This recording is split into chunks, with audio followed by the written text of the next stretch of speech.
기도하겠습니다. 거룩하신 하나님 아버지,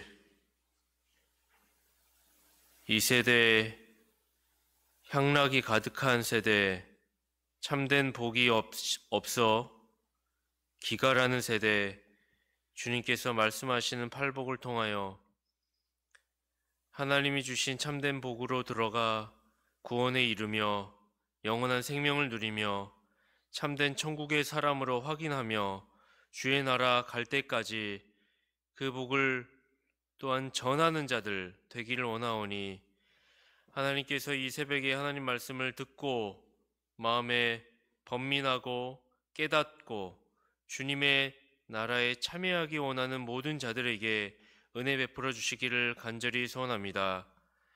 진리의 말씀이 우리의 삶에 실제적인 영향력을, 또한 하나님으로부터 말미암는 선한 영향력을 갖게 하기를 원합니다. 우리의 마음을 먼저 부드럽게 하사 성령 하나님이 주시는 크신 은총을 경험하여 하나님을 향하여 고개를 들고 나의 모든 죄악된 자아들이 부서지며 하나님이 주신 새로운 성품을 힘입어 세상으로 나아갈 수 있도록 주님 은혜 베풀어 주시옵소서. 애통하는 자가 복이 있다라고 하는 것이 왜 그러한 것인가? 슬퍼하는 것이 왜 복인 것인가? 우리가 이 사실을 통하여, 이 진리를 통하여 깨닫는 시간 되도록 주님 은혜 내려 주시옵소서. 우리 구주 예수 그리스도의 이름으로 기도합니다. 아멘. 팔복은 세상이 보지도 듣지도 못한, 알 수 없는 복입니다. 그 팔복의 시작은 마음에 하나님 없음으로 인하여 극도의 빈곤함을 느끼는 상태로부터 시작되었음을 우리는 살펴보았습니다. 이것은 외적인 복이 아닙니다. 부와 명예나 향락과 같은 감각적인 만족이 아니었습니다. 주님은 이것을 심령이 가난한 자라고 말씀하셨습니다. 이 복은 영적인 복이요, 내적인 복입니다.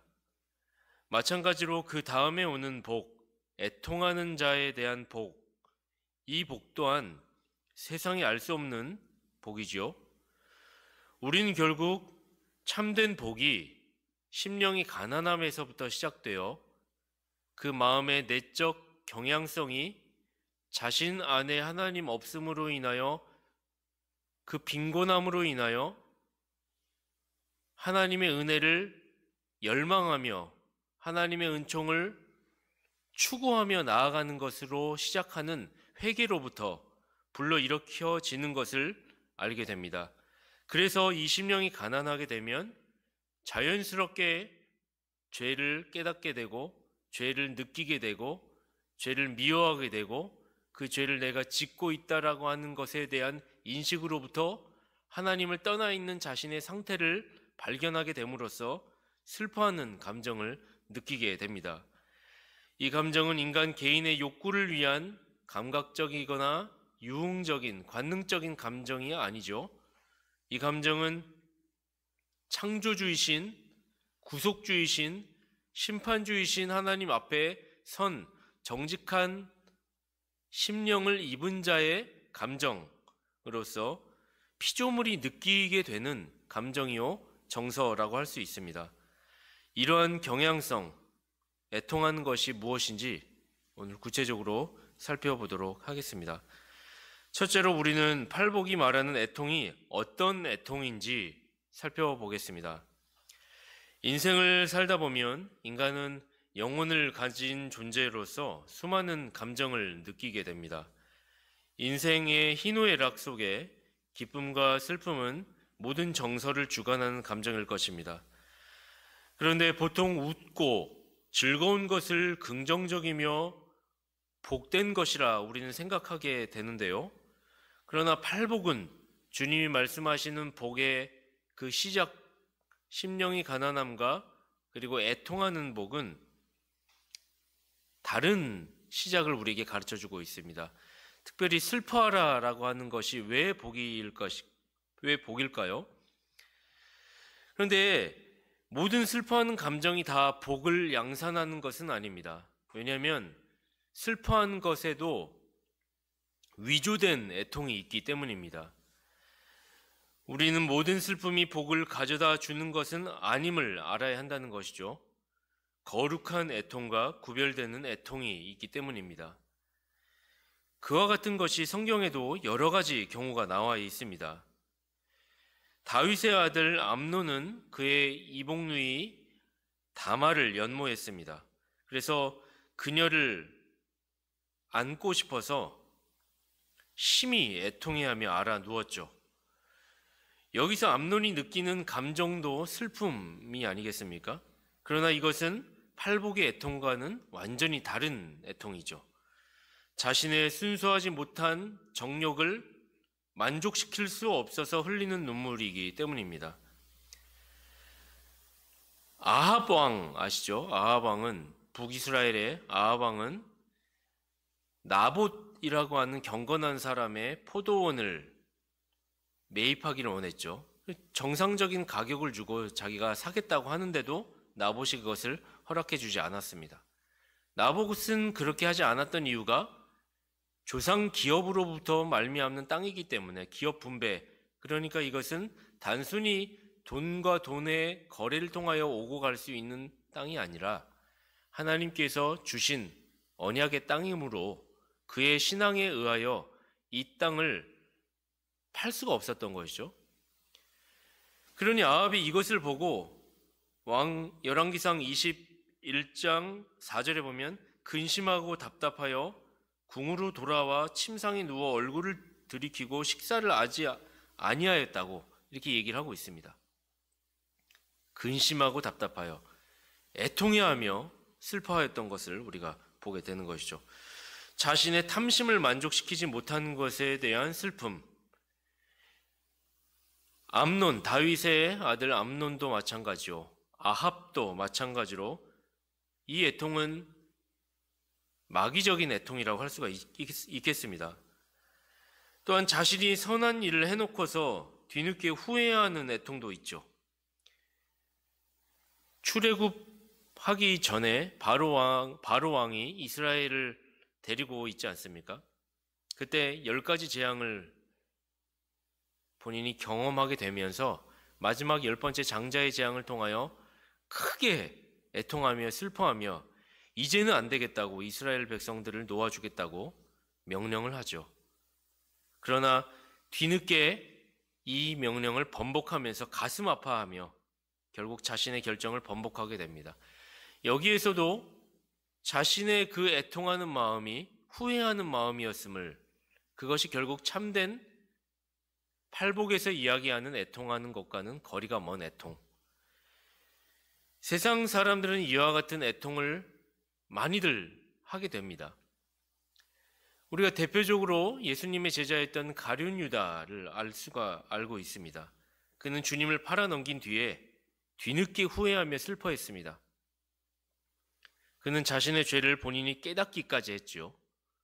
주님을 팔았던 것, 그 잘못을 선한 의도로 변명하지도 않았습니다. 오히려 자신의 죄를 공개적으로 인정하였습니다. 자신이 팔아넘기며 받았던 은 30을 돌려주기까지 했으니까요.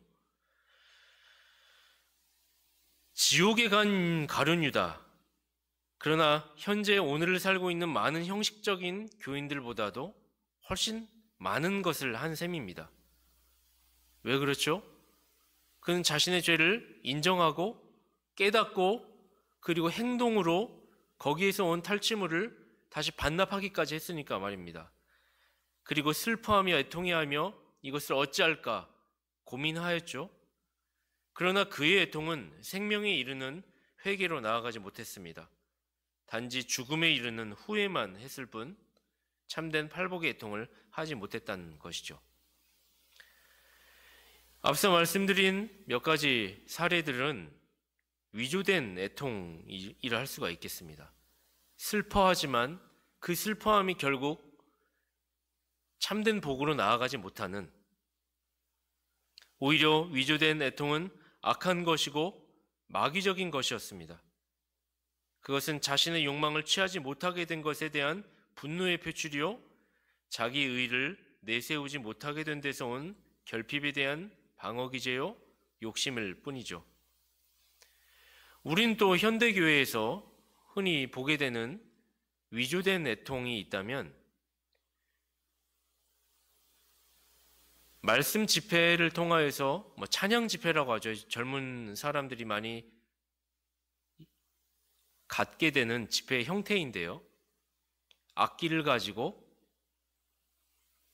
감정에 취하여, 감정이 고양되어 악기가 둥둥거리고 그 안에서 손을 들고 찬양을 부르면서 밋밋한 가사와 모노톤의 음악 속에서 감정에 취하여서 눈물을 흘리고 슬퍼하는, 그리고 그것이 마치 하나님 앞에 죄를 회개한 것과 같은 착각을 불러일으키게 되는 것입니다. 그러나 정작 찬양의 시간이 끝나고 말씀의 시간이 진행이 되면 졸거나 관심이 없거나 힘들어하는 경향성들을 많이 갖게 됩니다. 그렇지만 그와 같은 집회가 끝나고 돌아가게 되면 나는 이 집회에서 은혜를 받았다고, 찬양 시간에 손을 들고 눈물을 흘리며 노래를 불렀던 것이 회개한 것인 줄 알고 착각한 경우가 있는 것입니다. 그러나 주님께서 말씀하시는 애통한 자에게 주는 복은 하나님 앞에서 피조물이 자신의 주제 파악을 하고 죄를 깨닫고 죄를 인식하고 죄를 미워하게 되는, 그리고 자신이 그 죄를 짓고 있는 악한 본성, 전적 타락한 인생임을 알게 되는 데에서 오는 슬퍼함, 이것이 아닌 이상 우리는 감정적으로 고조되어 희열을 느끼며 거기서 눈물을 쥐어 짜는 것이 회개는 아님을 알아야 하겠습니다. 이것은 위조된 애통이다 라는 사실을 알아야 하는 것이죠. 그렇다면 성경이 말하는 애통이란 무엇인가? 이것을 경건한 애통이라고 불렀으면 좋겠습니다. 경건한 애통은 개인의 욕구, 불만에 대한 감정 표출이거나 개인의 감정에 고양된 데에서 오는 감정 표출이 아닙니다. 이 경건한 애통은 하나님 앞에 섰을 때이죠. 개인의 감정에 충실한 것이 아니라 하나님 앞에 섰을 때 은혜 없는 자신을 보고 자신의 존재에 대한 한계를 알고 자신의 존재에 대한 철저한 하나님으로부터 오는 평가가 죄인이라는 인식을 하고 죄로부터 멸망할 지옥에 갈 형편에 처한 자신을 발견한 데서 오는 감정이 바로 경건한 애통일 것입니다. 이것은 곧 회개로 나아가게 되는 감정, 영적인 슬픔이죠. 우리는 이 애통을 일부러 억지로 만들어낸다 해서 생겨나는 것이 아님을 알아야 합니다. 주님은 하나님 앞에서 자신의 현존을 정직히 보게 되면, 죄를 진실로 뉘우치게 되면 부드러운 양심과 상처받은 마음으로부터 뜨거운 눈물의 샘이 샘솟아 하나님과 하나님의 뜻에 대한 반역하고 원수되었던 것에 대해 경건하게 슬퍼하게 될 수밖에 없다는 것을 말해주고 계신 것입니다. 이것은 마음으로 믿고 의지해왔던 자기 자신의 완전 도덕성에 대한, 그것이 아니란 것에 대한 깨달음, 반성, 자기 과신의 원인이 되는 독선적인 태도에 대한 슬픔인 것입니다. 밧세바와 끔찍한 죄를 저지른 다윗이 그녀의 본래 남편인 우리아를 죽음으로 내몬 후에 뒤늦게 회개하며 선지자를 통해 하나님께 나아가는 장면이 시편 51편에 나옵니다. 다윗이 밧세바를 취하고 난 다음에, 부정으로 취하고 난 다음에 우리아를 전장에서 살인교사 혐의로 죽음으로 내몬 이후에 다윗은 곧바로 회개를 하지 않았습니다. 그간, 그리고 아이가 결국 태어나지 않습니까? 그간 한 10개월이나 1년 정도 사이가 됐겠죠. 다윗은 수없이 성전에 올라가서 예배를 드리며 사람들 앞에서 율법도 낭독했을 것이고 기도도 했을 것이고 여러 가지 경건의 모양을 가졌을 것입니다. 그러나 그 가운데 참된 애통에 이르지 못했겠죠. 마음의 양심을 찌르는 자신의 행한 악함에 대한 불편한 진실을 늘 안고 그것을 사람들 앞에서는 숨기며 그런 시간을 보냈을 것입니다.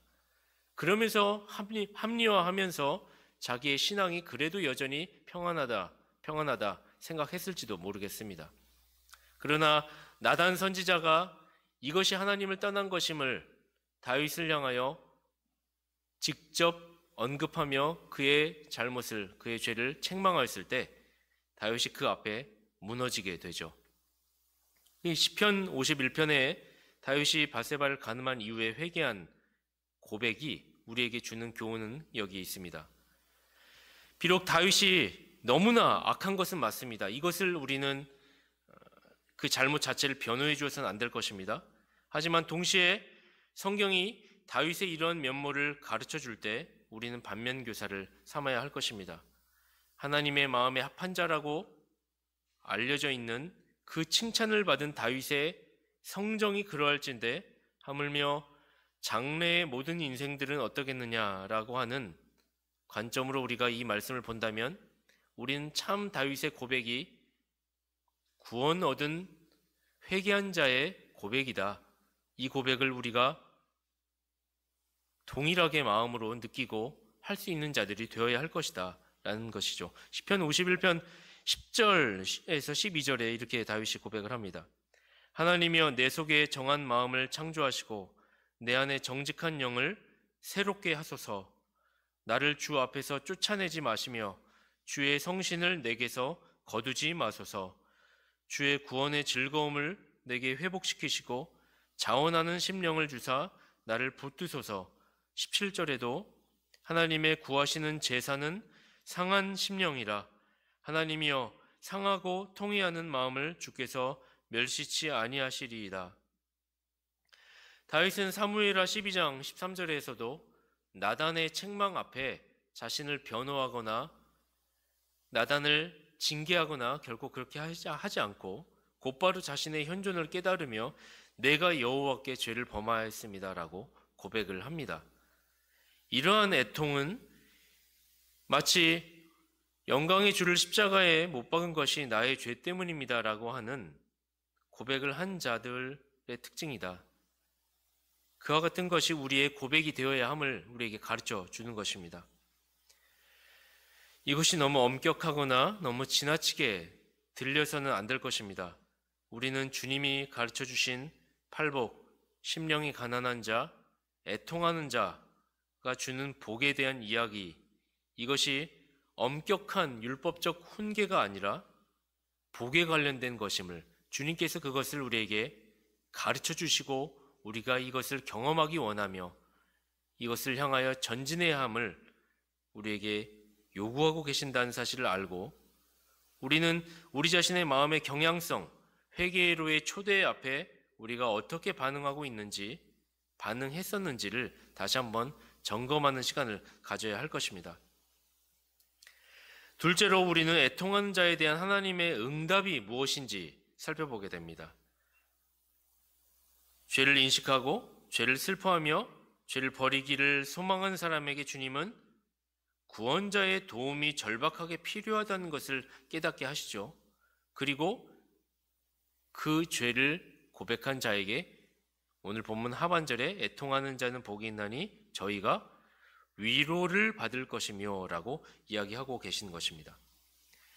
요한일서 1장 9절에 만일 우리가 우리 죄를 자백하면 그는 미쁘시고 위로우사 우리 죄를 사하시며 우리를 모든 불의에서 깨끗하게 하실 것이요 라고 하였습니다.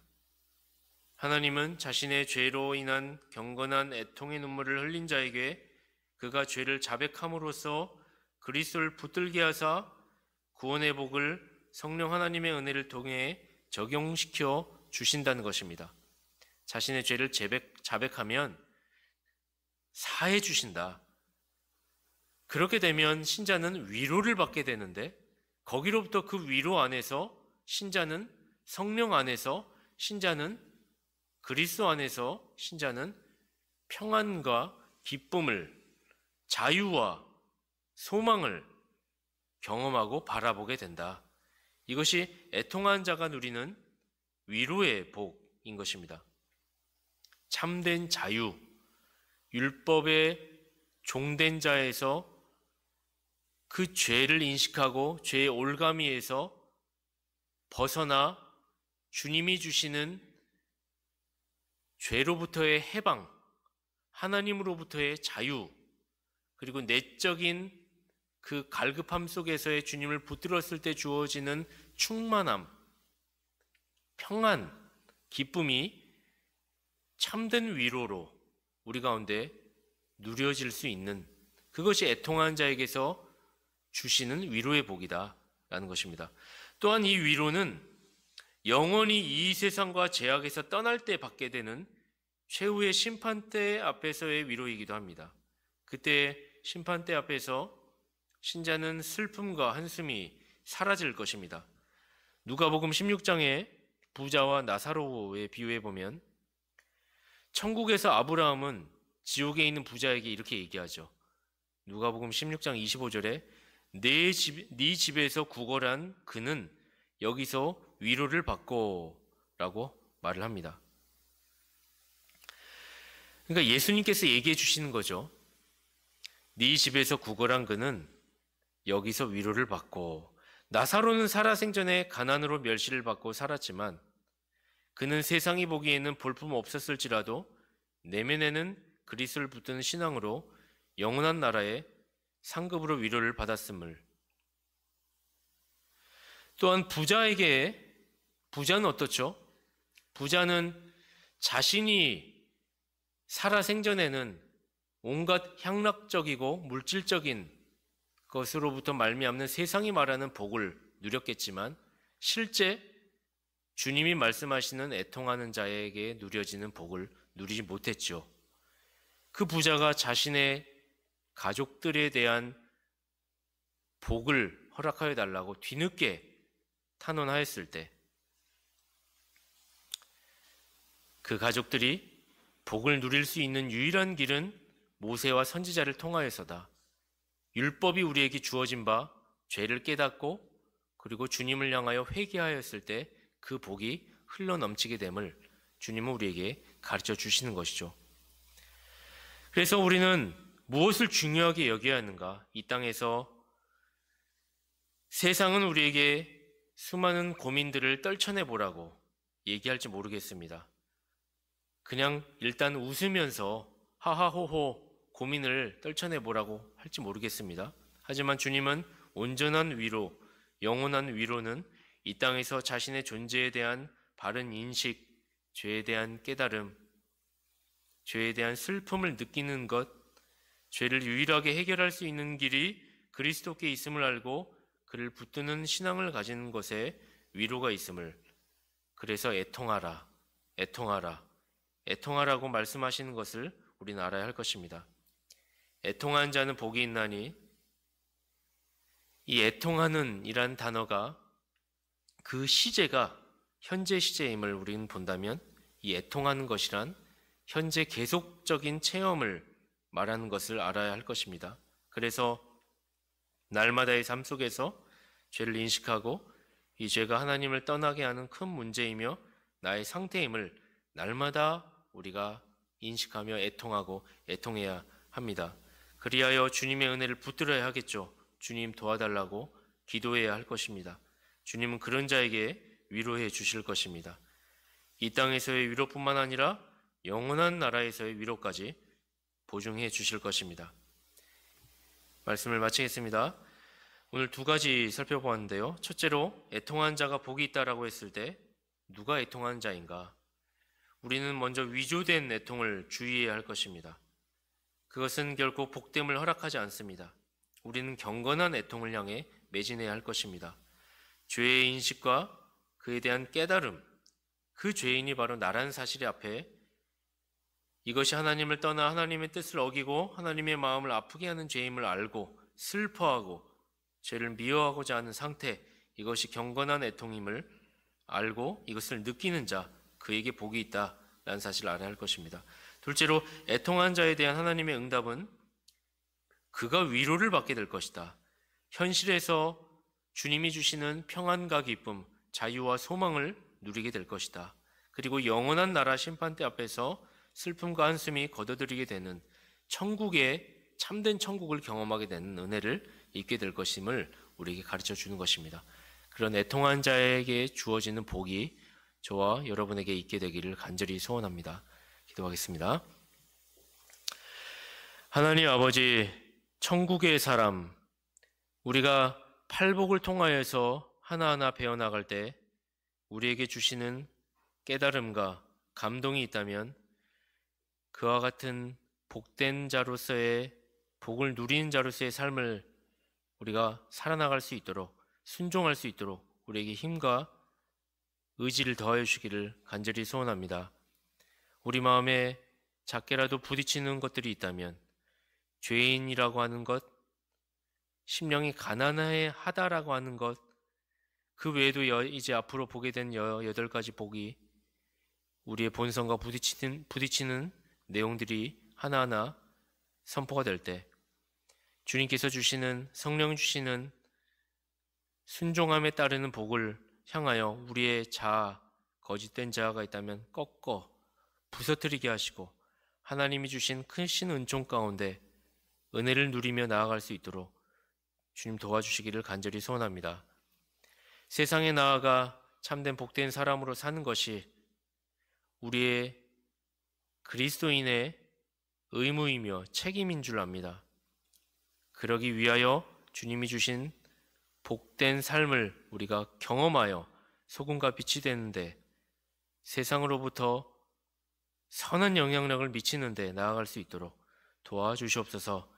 이제 오늘 주님 앞에 나아가 기도합니다. 기도의 시간 주님께 부르짖고 애통하며 주님의 은총을 소원하며 경험하는 시간 되게 하시고 거기로부터 주어지는 위로, 참된 위로 가운데 오늘 하루 또한 한 주일 살아나갈 수 있도록 도와주시옵소서. 우리 구주 예수 그리스도의 이름으로 기도합니다. 아멘.